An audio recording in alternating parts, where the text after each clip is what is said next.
नमस्कार आप सबको, स्वागत है आपका हमारी YouTube चैनल पर। तो हमारी आज की वीडियो में हम जानने वाले हैं मनोविज्ञान की शिक्षण विधियों के बारे में। शिक्षण विधियों को बहुत सरल तरीके से मैंने इसमें मेन फैक्ट्स लिखे हैं ताकि याद करने में और इससे संबंधित प्रश्नों को हल करने में आसानी हो। तो चलिए शुरू करते हैं। शिक्षण विधियां, सबसे पहले है हमारी आगमन विधि। आगमन यानी इंडक्टिव मेथड। आगमन विधि के जनक हैं अरस्तु। अब देखते हैं इसके बारे में। आगमन विधि में क्या क्या होता है। प्रत्यक्ष अनुभवों, उदाहरण व प्रयोगों का अध्ययन। यानी आगमन विधि में जो हमारे प्रत्यक्ष अनुभव हैं, उदाहरण और प्रयोगों के आधार पर अध्ययन किया जाता है। अब ये जो फैक्ट्स लिखे हैं ये अक्सर प्रश्न परीक्षा में पूछे जाते हैं कि मान लीजिए पूछ लिया प्रत्यक्ष से प्रमाण की ओर किस विधि में किया जाता है, विशिष्ट से सामान्य की ओर किस विधि में किया जाता है। तो ये बहुत इंपॉर्टेंट चीजें हैं। प्रत्यक्ष से प्रमाण की ओर आगमन विधि जो है इस तरह से चलती है। स्थूल से सूक्ष्म की ओर, विशिष्ट से सामान्य की ओर, उदाहरण से नियम की ओर, यानी कि उदाहरण देकर नियम को समझाया जाता है। आगमन विधि हमारी वैज्ञानिक विधि है। इसके द्वारा अधिक स्थायी अधिगम, यानी जो भी लर्निंग होती है वो अधिक स्थायी होती है। ज्ञात से अज्ञात की ओर चलती है। सरल से जटिल की ओर, यानी पहले सरल फैक्ट समझाए जाते हैं फिर कठिन। इस विधि में समय अधिक लगता है किंतु ये विधि अपूर्ण विधि मानी जाती है और अधिक परिश्रम लगता है और सूझ की आवश्यकता होती है। ठीक है, तो ये हो गई हमारी आगमन विधि की बात। अब देखते हैं निगमन विधि। निगमन विधि में क्या क्या है।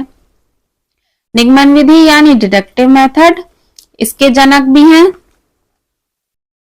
निगमन विधि में क्या क्या चलता है हमारा, नियम से उदाहरण की ओर। आगमन विधि थी उदाहरण से नियम की ओर, ये है नियम से उदाहरण की ओर।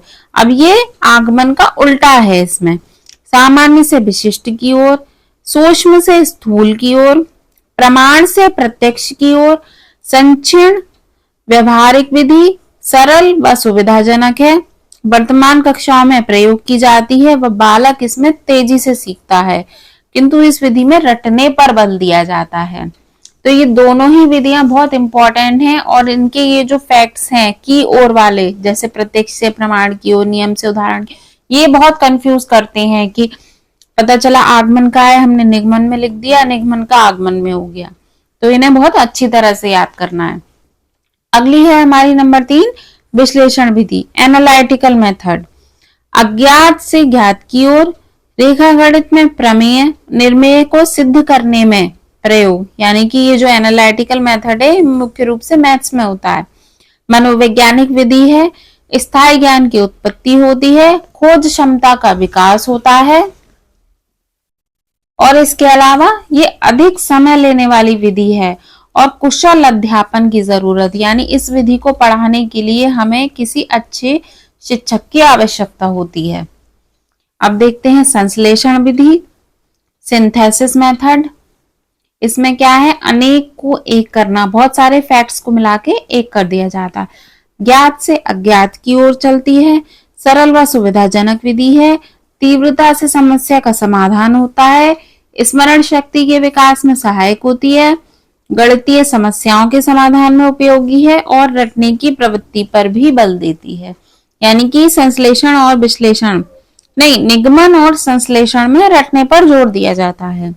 अब देखते हैं हमारी प्रयोगशाला विधि, यानी कि प्रयोगशाला विधि यांत्रिक तरीकों से समस्या समाधान, यांत्रिक तरीकों से समाधान किया जाता है। जैसे पाइथागोरस प्रमेय को सिद्ध करना। प्रयोगशाला में रुचिकर विधि, रचनात्मकता व तर्क क्षमता का विकास। खर्चीली विधि, इस विधि की ये कमी है कि ये थोड़ी खर्चीली विधि है। इसके बाद ये तो मुख्य 5 विधियां हैं। इसके बाद कुछ और विधियां भी आती हैं, जैसे कि समस्या समाधान, समस्या को सुनकर समाधान किया जाता है। व्याख्यान विधि, ये रह गया। प्रयोजन विधि, छात्र स्वयं तर्क शक्ति द्वारा समस्या का समाधान करता है। व्याख्यान विधि शिक्षण की सबसे प्रचलित विधि, जिस मेथड से आजकल के कॉलेजों में पढ़ाया जाता है। अगला है विचार विमर्श विधि, यानी डिस्कशन, आपस में क्लास में ग्रुप डिस्कशन किए जाते हैं। अनुसंधान विधि यानी कि एक्सपेरिमेंटल मेथड, नए सिद्धांतों की खोज। तो ये आज हमने बात की कुछ प्रमुख शिक्षण विधियों के बारे में। ये बहुत हेल्प करेंगे आपको इस तरह के शॉर्ट नोट्स।